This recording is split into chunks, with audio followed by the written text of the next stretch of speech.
Hey, welcome to Mondays with Vish. I'm Grant. That's Vish. We're here last week. This is going to be our last one for a few weeks. Vish is packing up for a long trip. I don't know if he wants to talk about it, but he's going to be gone. Yeah, He'll be back. I'm going on vacation. He's going on vacation. I'm going on vacation. You just graduated from college. You got some stuff to take care of. OTAs start today. When Vish gets back, minicamp will pretty much be over. There'll be lots of recap, but OTA starts today. The way the league works is the teams have to open it up to the media for 1 day a week, so the Niners do the minimum. That's tomorrow. I'll be able to watch practice tomorrow. So we're previewing it a bit today. Players have to be there today. Vish has to be here today. Then he's flying out tonight. Deebo not there, though. It's OTAs. It's optional.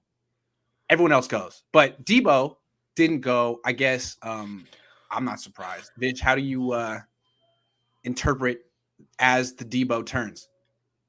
I'm not surprised by him not showing up. I expected it. I think the issue is that the Deebo Samuel situation kind of reached a climax right before the draft, and then after the draft, I feel like everybody thought things would resume to being good and dandy. Mm-hmm. No pun intended. Towards dandy. That was good. I liked it. Thank you. Yeah. I've been sitting on that one for a little minute, but they're not.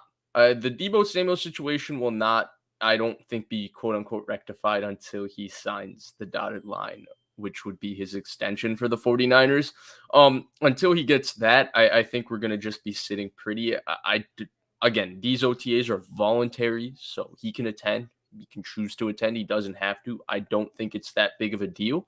At the same time, I do think that the further this process goes along and he doesn't sign, my personal opinion, and again, this is just a guess, but just based on how Deebo Samuel has conducted himself this offseason, I think he might not show up to mandatory OTAs, and he might maybe continue his holdout until he gets paid. Now, I don't know if that's always the best move. I hate when players hold out and pay the fine. It's like, okay, you can stomach this fine because you're going to get more money later, but why do you want to lose any money? If I was a player personally, I would show up, pick up my check, and then say, "Ooh, my back's hurting. Sorry, guys, I'm gonna be out until." Hey, maybe he'll do that. Yeah, and maybe he will. Maybe he will. I hope he does. Although missing minicamp would cost him about $90K, I'm sure he could do that. Send a message. Grant, you act like $90K is nothing. Yeah, I know, right? Oh, every dollar. I just feel like he probably was not. I agree with you. I don't think he's going to minicamp. Yeah, it's not nothing, but I don't think he's going to go. Yeah, I think that's what it is. But obviously it is news because we haven't discussed Deebo Samuel since after the draft when he didn't get traded. And I think, again, everybody thought this situation kind of was about to solve itself. But Deebo Samuel not showing up to OTAs tells you that, there's still something there. Right. And Ian Rappaport, I think in his report even talked about it, that there's still some displeasure. So.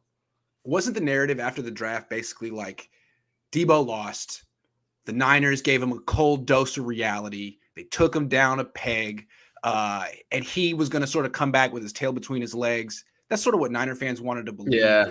He was selling T-shirts saying Deebo is back.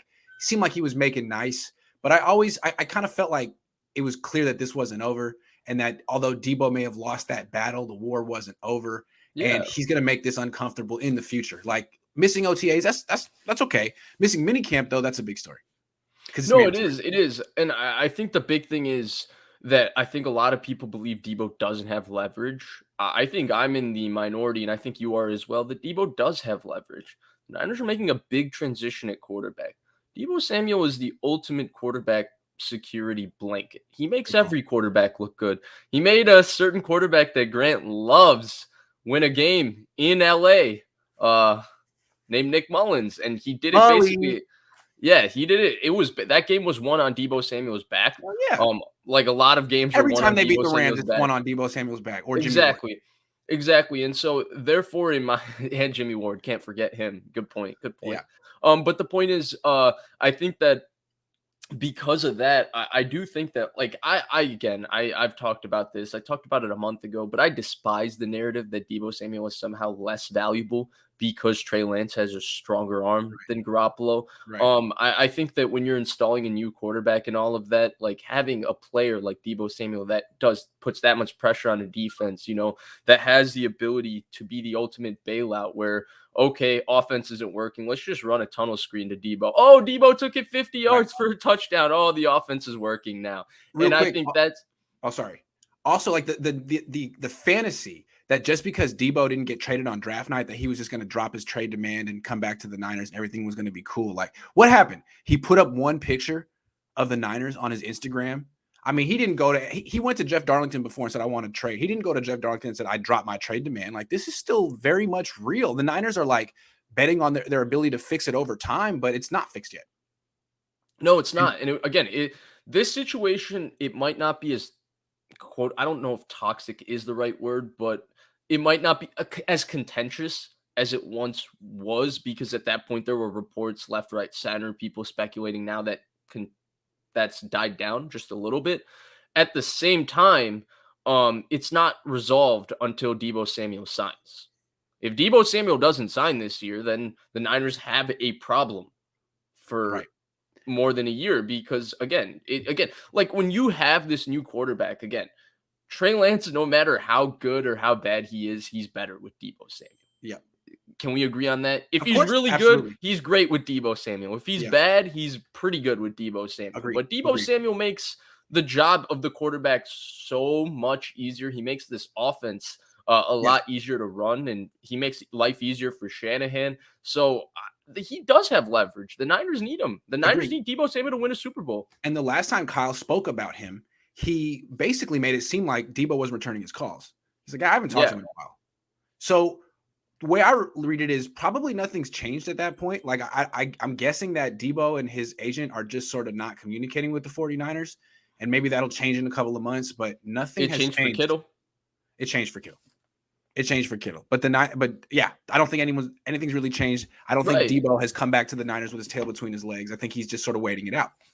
And that's the thing with Kittle, right? We can't forget that. Kittle's was just not public, but Kittle went through kind of the same thing. The only difference was Kittle showed up to everything, and he put on the face that everything was good and dandy again. Although it was 2020. It was 2020. Yeah, so it was 2020. So there was the COVID abbreviated offseason, all of that. But if you remember Mike Silver's report after that, what felt like was word for word what Kittle's agent Jack Becta wanted to put out. He said things were contentious. It was inchworm emoji, all that stuff. Yep, it came together right at the end. But and that's what could happen. Probably will happen with the 49ers and Deebo. But it just seems like Deebo's much more public with his feelings than George. Right. Yeah. But they might have been very similar in their feelings. Right. That definitely could be. Like Kittle could have showed up because he wanted, something for he wanted to just show up and, have the public perception that he's not upset. But there were no OTAs. I think there were Zoom meetings. Maybe he went to the Zoom meeting. Maybe Deebo wouldn't have. But still, we don't know what would have happened. The thing with showing up to Zoom meetings too, and I think you've done it, we've all done it. There's a difference between showing up in Zoom meetings and showing up to Zoom meetings. Like you can show up, camera off, be on your phone. Was his camera on or off? That's the question. Yeah. I mean, Kittle seems like the guy the camera would be on. I don't know, but he wants everybody to see his face. But those things I think do need to be taken into account. Okay, so that's enough of Deebo. There's a report today from Albert Breer of Sports Illustrated that the 49ers sort of intend on getting rid of Jimmy and working with him and maybe having him throw for teams in July. And they're planning on naming Trey Lance the starter. It sounded so great. But it's like... It sounded so vague though, right? It sounded so vague. They would like to get rid of him. They plan. Yep. And it's just, to me, it just kind of... First of all, it's amazing that the Niners are still in the process thinking about maybe doing it. And to me, it just underscores the big difference between them and the Rams. The Rams never have a story like this where they're like Todd Gurley's still on the team or Jared Goff's still on the team. I mean, not to go straight to the Rams, but it's just a very interesting dichotomy between the two top teams in the division, how they do business. Jimmy's still here. The teams in the conference, right? Two top teams in the conference. Yeah. Yeah. It's like, look, the Niners are going to potentially have this is be dead money, right?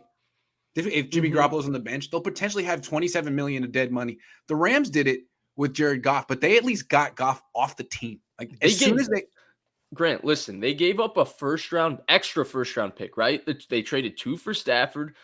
Was it 2 for Stafford or was it 1 for? No, Stafford was 2 first total. So they traded 1 for Stafford. Then they traded 1 first round pick in Brock Osweiler fashion to get rid of Jared Goff. And then they took $24 million of dead cap with Jared Goff because they felt that in order to win a Super Bowl, we can stomach all of this. We just don't need Jared Goff on our football team. And they went and won the Super Bowl. You know what I don't like about this? By doing all this, let's say the Niners get rid of Jimmy Garoppolo finally in July. Great. And they get something for him. Still, their backup quarterback is Nate Sudfeld. Right. It's terrible because let's say Trey Lance misses 3 games and they lose those 3 games because Nate Sudfeld can't win. I mean, that could be the difference between making the playoffs and not. And it's like, if you had just gotten rid of Jimmy Garoppolo at the beginning of the offseason, you're not going to get much for him. You could have got a good backup. You could have got Andy Dalton. Right. Tyrod Taylor. Nate Sudfeld is back in the CJ Beathard, Nick Mullins conversation as the backup quarterback. Yes. And there were so many available this offseason. And that's where I do feel like if you wanted to have a good backup, like let's say they're nervous about Trey Lance or nervous about him getting an injury, you can get a true backup quarterback like Tyrod Taylor who could start in a pinch and be serviceable, who won't put pressure on Trey Lance like Jimmy Garoppolo will making it a total competition or all of that. He's kind of the perfect backup quarterback in the sense that he's going to be out of the way, but you also know that if we had to start Tyrod for 5 games, we can go 3-2 with Tyrod Taylor. Yes. And then he also adds the element of having the ability to run the exact same offense by doing all the run game stuff Trey Lance does. I thought it was a perfect fit from that standpoint. Tyrod Taylor's on the Giants, by the way, for anybody who's wondering. Andy Dalton's in New Orleans. I think Jacoby Brissett was signed by the Browns, I want to say. So there were a few good ones available that you could have gotten your hands on. I don't love the idea of, going into a season with just Trey Lance and Nate Sudfeld because Trey Lance has gotten hurt twice now. I'm right with you there. 2 starts. And I know Sudfeld got $2 million guaranteed, which indicates they do look at him as a backup, but Sudfeld has more or less been terrible when he's given the opportunity to play. I know that some people seem to have the belief, the Niners seem to have the belief that he could be a starter. I don't see it. He was on the practice squad last year. No one poached him. No one else thinks he's even a backup. So to me, he's a 3rd-string quarterback that's masquerading as a number 2, should never start a game. And the Niners, to me, like this is the topic is the game of footsie with Jimmy Garoppolo. It may pay off. So they may get a draft pick in return for him in July. But let's tally up the cost of this game. It cost them the ability to get a quality number 2 quarterback. I mean, the Cardinals have one. They might have said with Colt McCoy. They might have said they didn't want one too, right? Like the Niners might be, we didn't want one, but that doesn't make it right? Like that's what a lot of people said. They wanted one last year, right? They can keep Garoppolo for $25 million because guess what? They just, I just processed what you said. That was funny. Strengthen the quarterback room. Trade 3 first-round picks to strengthen the room. Excuse me. But okay, you can say like a lot of people said that they wanted to make one move. That was Charvarius Ward in free agency. After that, they didn't need to make any other move. That's why they can quote unquote foot the bill of Jimmy Garoppolo. Well, that doesn't make it right. It doesn't make it right that the Niners just feel they're a corner and a couple special teamers away so they can just have $25 million on the books for a quarterback who, who's likely not going to play for them.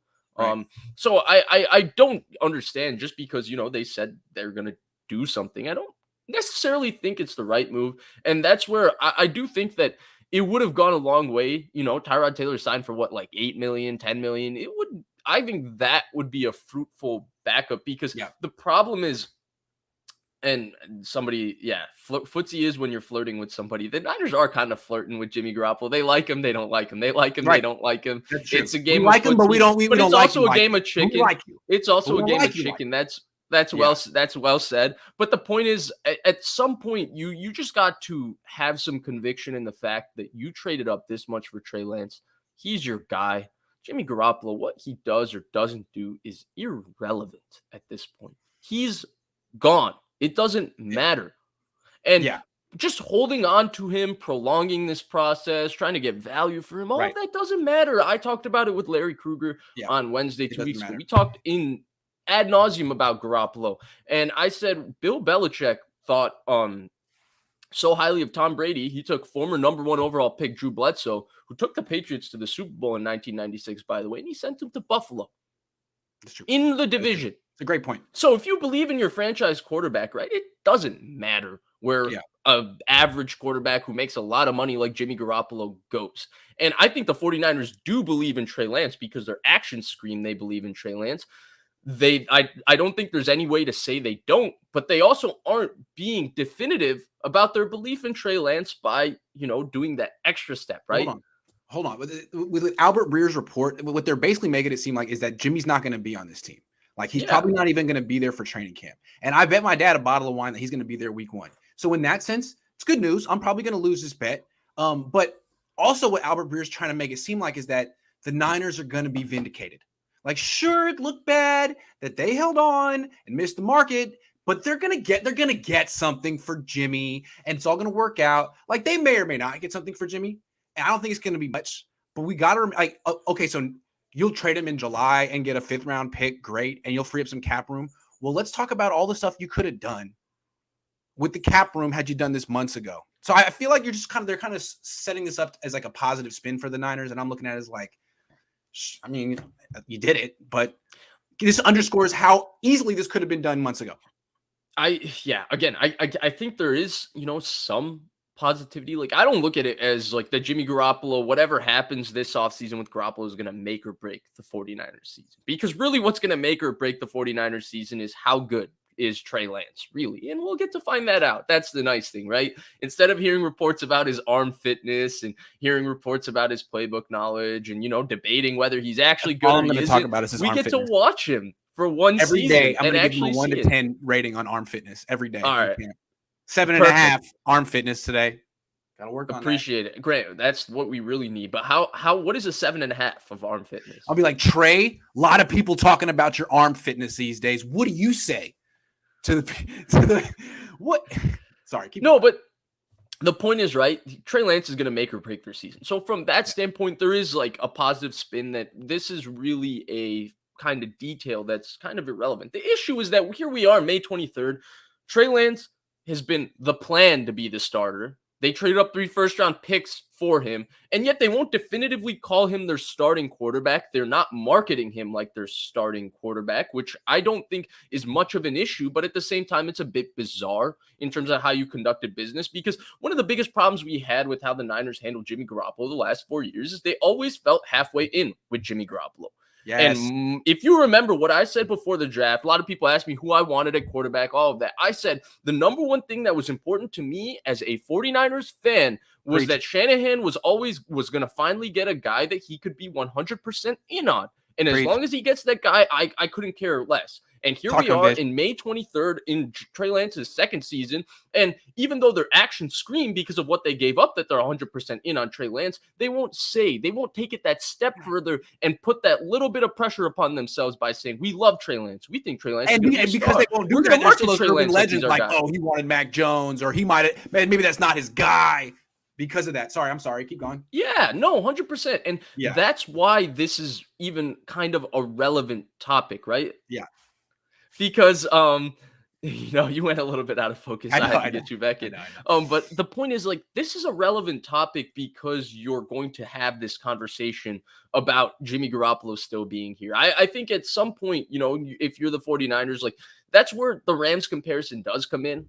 The Rams have made so many moves in the McVay-Snead era that are just bizarre. Okay, we can talk about the results. A lot of them have worked out, but the process of a lot of them, right? Like trade Marcus Peters, then trade for Jalen Ramsey 2 first without being unsure whether you can sign Jalen Ramsey, then manage to sign Jalen Ramsey. Managing to sign Jalen Ramsey was brilliant, but at the time, a lot of people looked at it as, okay, you are trading for the best corner in football, but look at the cap. How are you going to be able to sign him, right? Yeah. But I think the one thing the Rams have and then when they sign him, they're like, oh, that team's screwed. That team has no future. Right. Yeah. But the one thing they've had in the Goff-Stafford trade, I think emphasizes this as much as anything, is that they have a lot of conviction in what they're doing. They're not really caring about other stuff or whatever. They believe in what they're doing and they're going to do it. And it's more of a belief in their process rather than the end results, right? Because if you're worried about the end results, then that's why Jimmy Garoppolo is still around on May 23rd. They didn't care what Jared Goff would do on the Rams. They are on the Lions. They believed in the process of getting Stafford and believing they could win a Super Bowl with Stafford, and they achieved that. The Niners have that same process, right? They do not believe in Garoppolo. That's why they traded 3 first-round picks for Trey Lance. They believe they can win a Super Bowl with Trey Lance. That's why they traded 3 first-round picks for Trey Lance. And yet here we are, and Trey Lance has still not been named the starter. Jimmy Garoppolo is still on the roster, and they're not marketing Trey Lance. And again, these things all by September could be irrelevant because Garoppolo could be gone. They could finally be all in on Trey Lance. It just creates this disconnect because it doesn't feel like you are as definitive on the direction of your organization as much as your actions scream. Sometimes it goes a long way to, put Trey Lance on a poster and market him. The Niners did.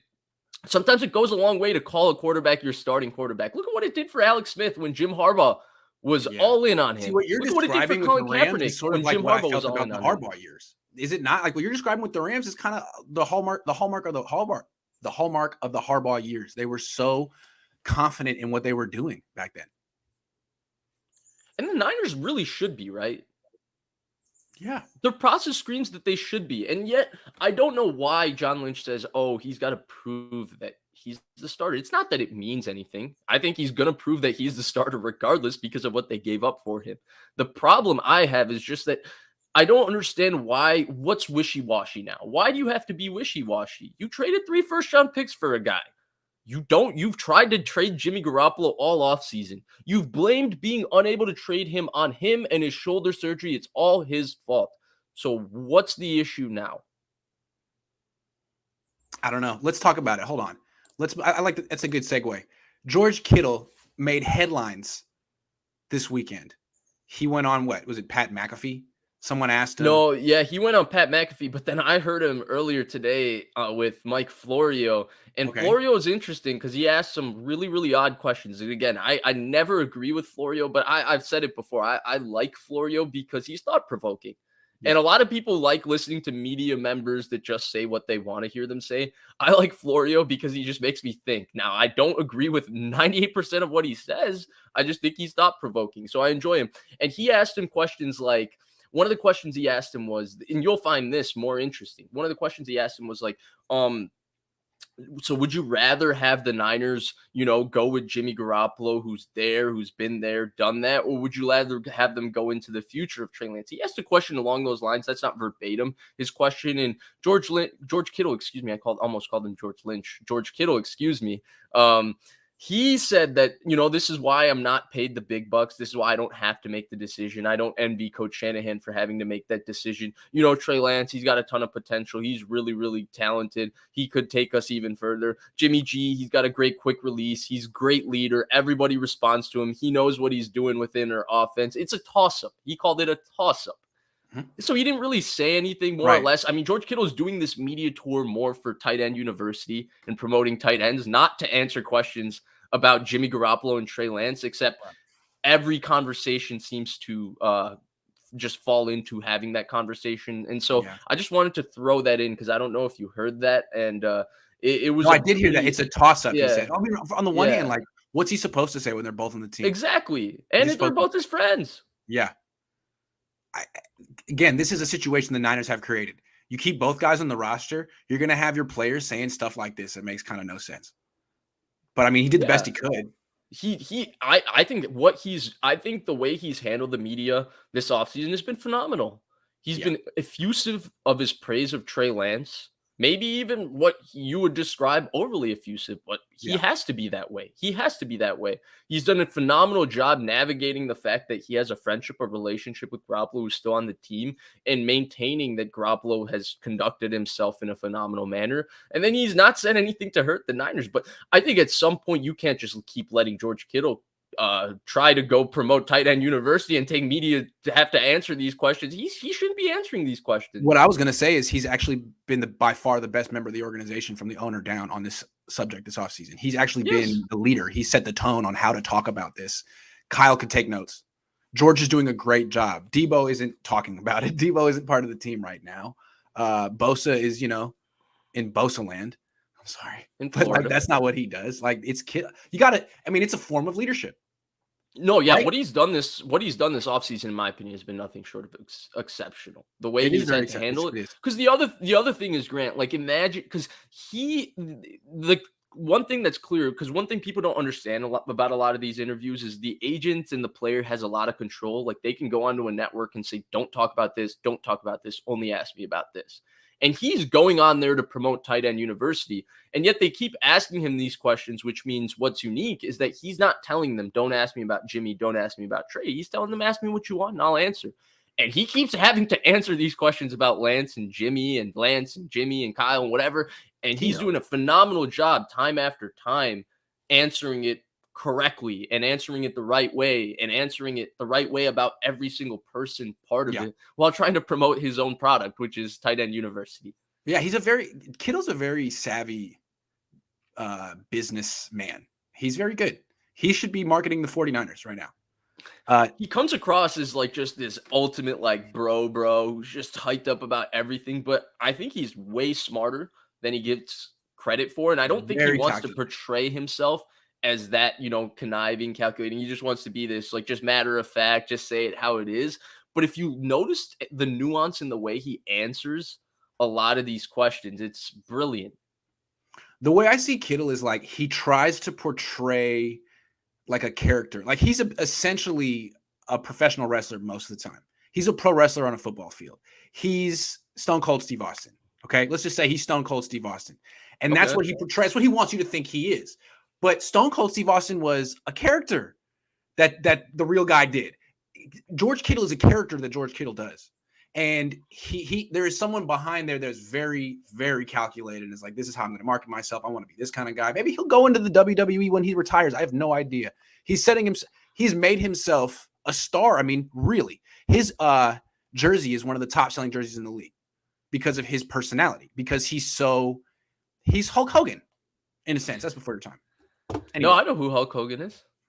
D Hannah 1234 says, Grant, do you think Kyle hasn't really publicly reinforced Trey because of to ease the pressure a bit to start the season with low expectations? Well, I think there's something to that because they really ratcheted up the expectations last year, didn't they? I think there is something to that. The issue is that, well, again, it goes back to, and I hate saying this over and over again because I'm also a Niners fan, but sometimes I get the idea that the Niners think that they're the only man with vision, or man or woman, or however, in a blind society. Like, they're the only ones smart enough to see this. Like, we're stupid. We won't notice the fact that you traded 3 first-round picks for this guy and that there's going to be pressure. They say it's only 2. Yeah. Oh, sorry. But the point is, we won't notice any of that. We'll just instead, only talk about the fact that he's this young guy who's barely played, blah, blah, blah. That's just not how it works.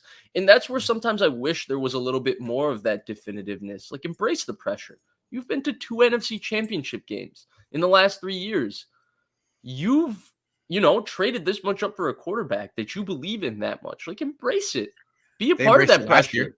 They embraced the pressure last year, right? That's why they had all these 30-year-olds on 1-year contracts. Tart, Norman, K'Wan Williams. They said this is going to be a difficult situation, and they still made it happen, and they got themselves to the NFC Championship game. They had a successful football season. So, to me, I think they're just being really conservative, and I feel like when they drafted Trey Lance, again, they traded up for the number 3 pick, not for Lance.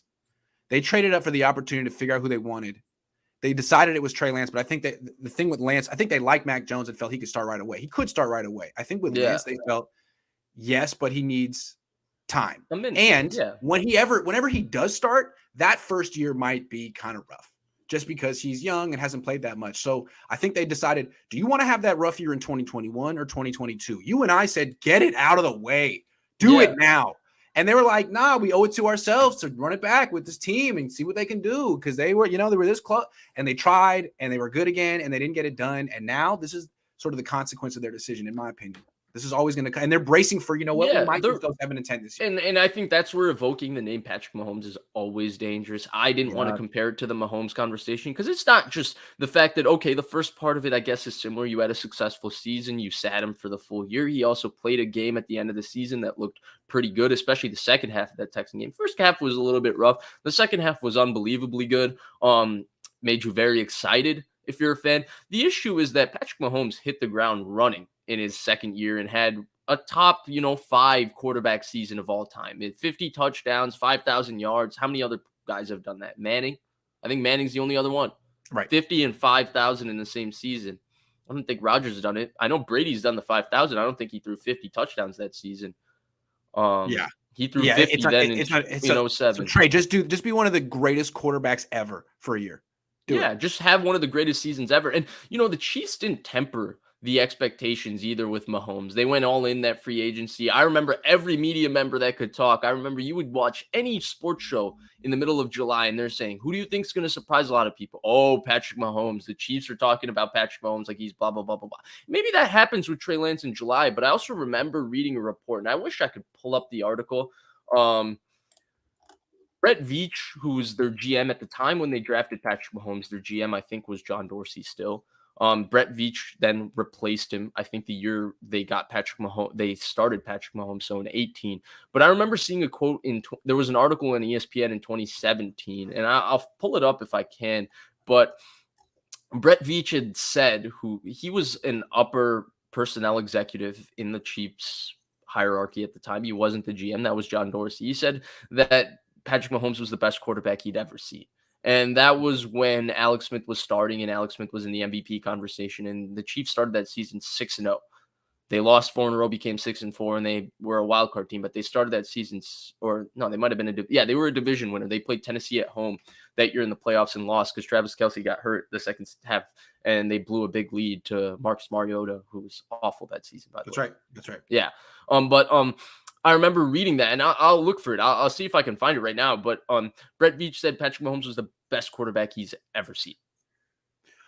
Yeah, and another thing about real quick with the Chiefs, like they may have felt that way about Mahomes, but they didn't trade up to number 3 a month before the draft. They waited for Mahomes to they were like, we love him, but we're going to need a couple of things to happen before we make this happen. He fell to 10. They traded up, but they didn't give up 3 first-round picks. They gave up a 3rd-round pick for him. And so it was a good value. And then when they started hyping him up, it wasn't to defend a controversial move. It was to basically say, we found a diamond in the rough. You guys, 9 teams passed on this guy or whatever. Yeah. No, they traded up. And that's the distinction, right? Like the Niners traded up to 3 for the right because they needed a quarterback and they wanted to scout quarterbacks further. And they landed and they knew they really liked Trey Lance. And I think they really liked Mac Jones too. And they ended up making the decision for Trey Lance through going through a process. The Chiefs went through a process, felt Patrick Mahomes was this special football player, and they traded up to get Patrick Mahomes. I don't believe with the Chiefs the way they were with Alex Smith and all of that and how comfortable that situation seemed from the outside. I don't believe the Chiefs were going to trade up to 10 if Patrick Mahomes went at 5 in that draft. Maybe they love Deshaun Watson too. Who knows? But the Chiefs looked at Patrick Mahomes as that one-of-one special guy. We can't miss on him. We got to go get him. They didn't look at it as, oh, shoot, we got to go get a quarterback. There's 4 good ones in this draft. We really like these 2. Let's go up to that spot and study them and make sure we make the right decision. They were they had great conviction in Patrick Mahomes, and they traded up for him. And here's the actual quote. It's not from October. I was wrong. It's from March 2nd of 2018. Okay, March 2nd of 2018. So at this point, Patrick Mahomes has started only 1 game. And Brett Veach is asked a question on whether Patrick Mahomes is an upgrade over Alex Smith. And here's his answer. I think it's more of a plan and a vision and really putting the quarterback in a position to succeed, Chiefs general manager Brett Veach said. I think we had a plan for Patrick, and that was to first come in, learn the offense, and learn the offense and not go out there and play until you have a firm mental grasp of what you want to accomplish. All the physical tools are there. He is one of the best football players I have ever seen, but you don't throw someone out there too soon. You want them to be who they are and not process too much and just play. Coach Reed had a vision, and we brought him along slowly, and we are excited for the future. The guy has played 1 game in the NFL, and he called him one of the best football players he's ever seen and talked about that plan and talked about him being an upgrade over Alex Smith, who, by the way, was in the MVP conversation a year ago. To your point, he'd been on Brett Veach's radar for years. Veach had been watching him for years. That wasn't someone he turned on the tape in January and by March was like, boy, this guy's one of the best football players No, that's a guy he'd known about.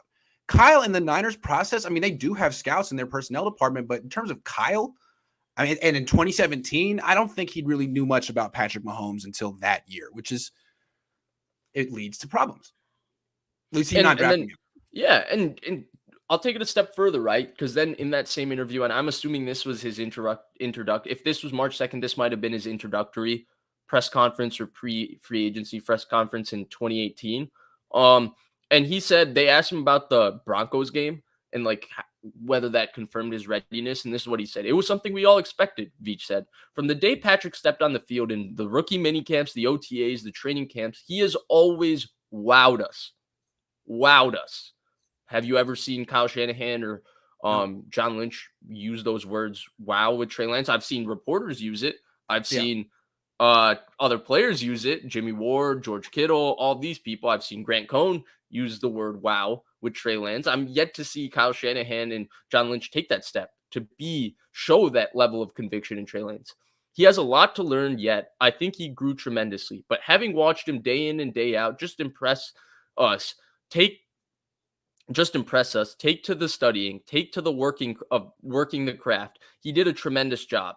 I think we knew when the Denver game rolled around, he would absolutely make plays and show all the things he showed throughout this process. The Niners, so at this point in 2018, it sounds like Veach is 100% sure about what Mahomes is. He says Mahomes is wowing them, and they're ready to go all in. The Niners are still talking about Lance proving to them that he's the starter. What are we doing here? But again, I feel like Mahomes proved this to Veach way before they took him.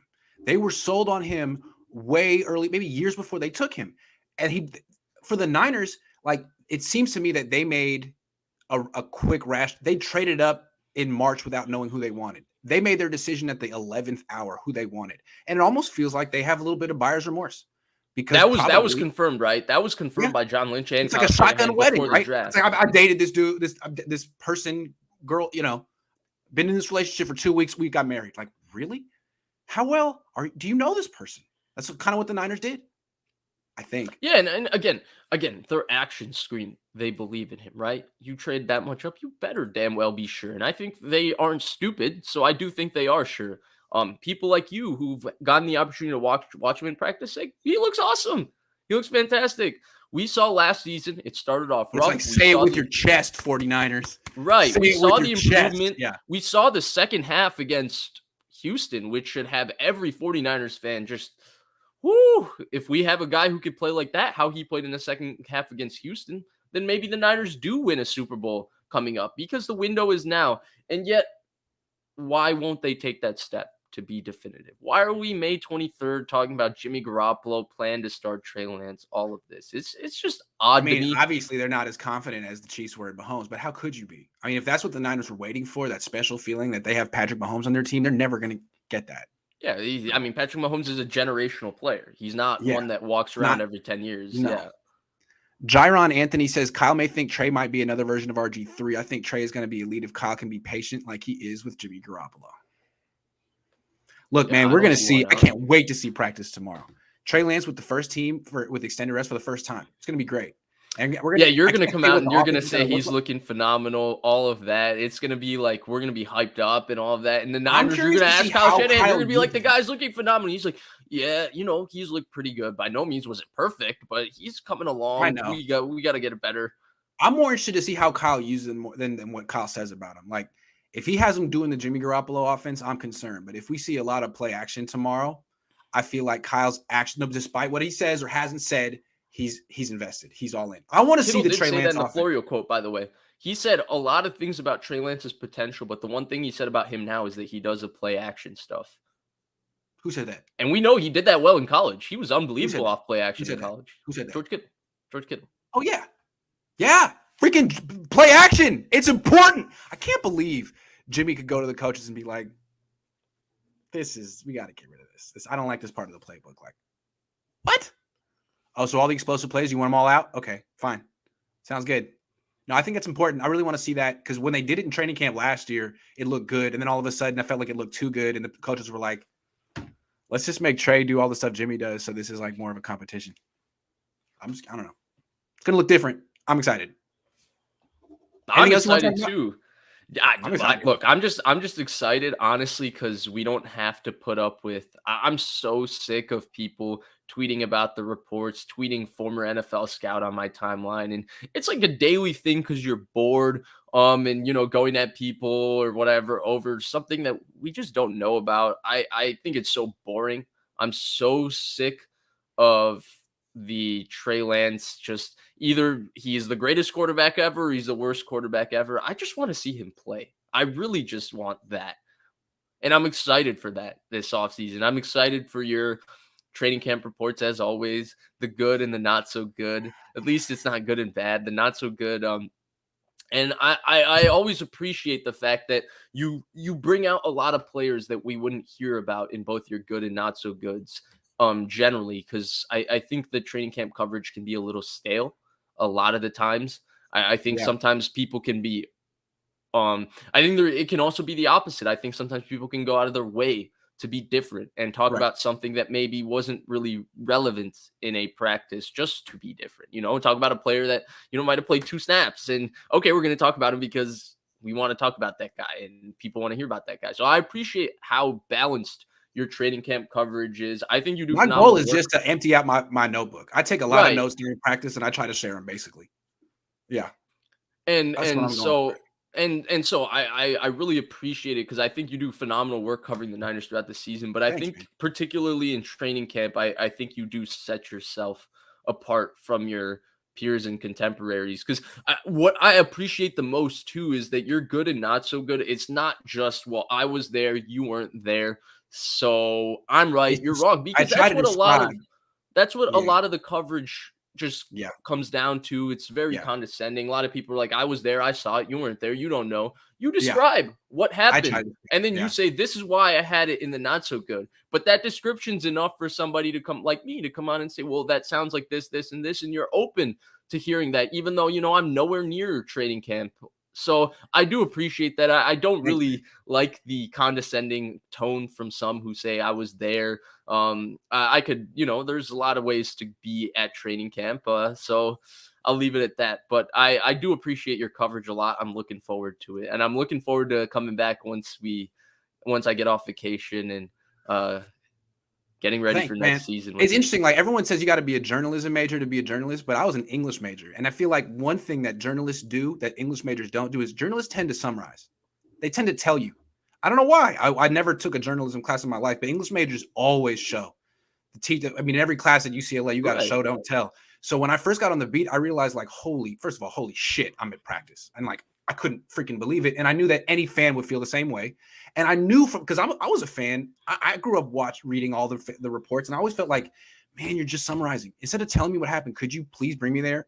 And I feel like I know I can do that. I'm trained to be descriptive. So there was just a lane for it, and I knew fans would like that. So I think really that's what makes it interesting. And now that you've added this audio element to it, where you go live right after camp practice and you go through your good and not so good, I think that like I've never I've not missed probably your training camp post report probably since 2019 when you first started doing it. I watch every one of them because, again, I'm in Chicago, right? So I don't have that frame of reference, and I do appreciate the fact that you bring it to all of us as fans, and we get to watch. Well, I'm not really a reporter. I'm like my dad. I'm mostly a guy who gives his opinion.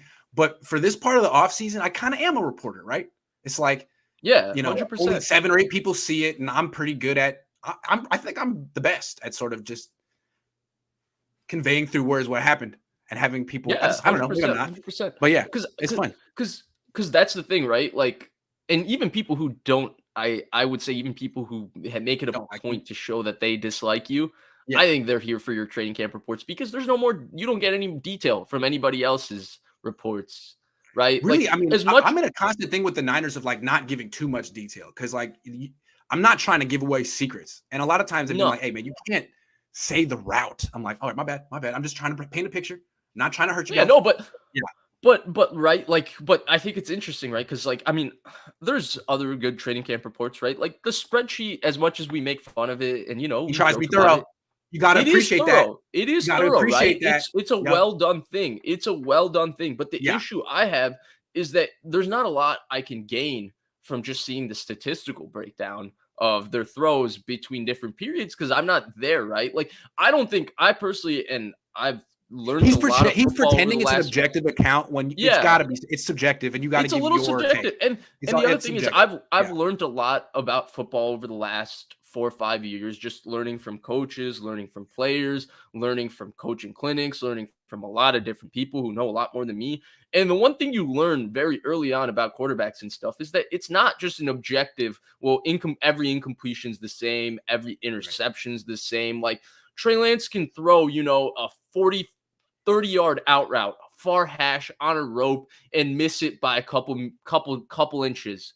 And that's the same thing as an incompletion as Garoppolo, throwing a 5-yard hitch.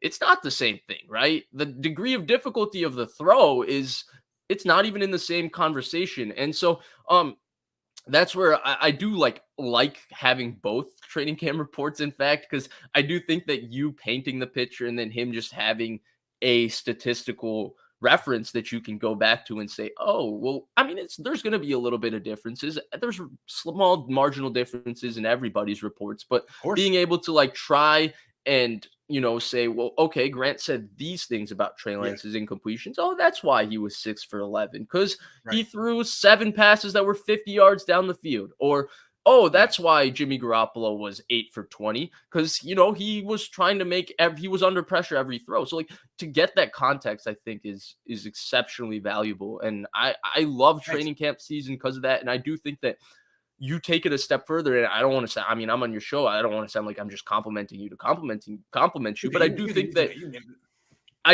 that what you do in training camp, it's really why it makes, I think the Niners should be thanking you because I don't think they do a great job of making their training camps engaging for fans. I think you do that for them. They should broadcast it.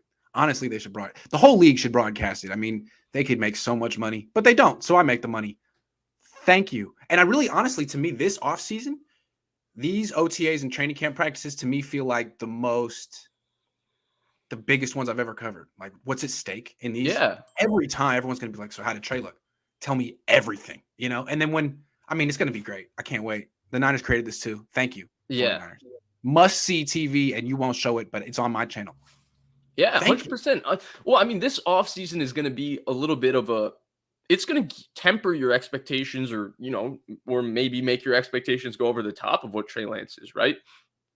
Like if people are saying Trey Lance is like, this is stuff I've never seen type stuff and whatever, you're going to be thinking Trey Lance is going to hit the ground running, and you might be thinking it's going to be near Mahomes. I saw somebody tweet out that, a good season for Trey Lance would be 500 yards rushing, 8 touchdowns, 35 touchdowns passing, 15 picks, 4,500 yards. And I was thinking in my head, like, that's the exact season Justin Herbert, Matthew Stafford, Josh Allen, and Joe Burrow. Right. Those guys had that exact season last season.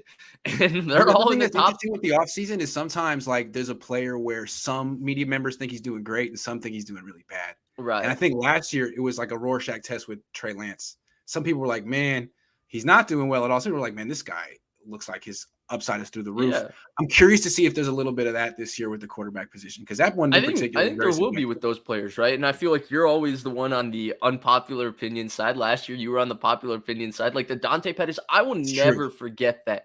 It was like a daily battle. I used to sit in your periscopes. There would be like 16. It would be the same thing, but like instead of arguing with Jets fans, the comment section would be, Mayoko said this about Dante Pettis. This person said this about Dante Pettis. Dante Pettis. And you'd be like, people hyped him up for years. I'm like, no. He would be like your daily not so good. And it turned out you were absolutely right on Dante Pettis. I mean, it was tough to stomach as a Niners fan. I didn't appreciate you putting down Dante Pettis, who I was hoping would be receiver 1 that year as a fan. But you turned out to be right. And I think that's where I commend your courage in training camp to have that opinion, even though it might deviate from the consensus. Because again, there's only like 8 of you guys there.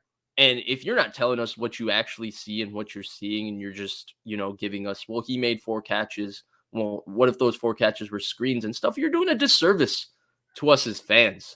Also, to me, like watching it, it's obvious. And the way I see it is everyone there watching in the media knows it. Like they all knew Dante Pettis wasn't good and they were whispering it. But does it really what's what's the percentage in you saying it publicly? Do you really want to say it publicly? I do. Yeah. I don't care. I'll be wrong. I'll put Right, myself out there. But a lot of people are like, I don't need to say that publicly. Let's just be like, hey, you freaking and it's funny because people called it clickbait, right? And right.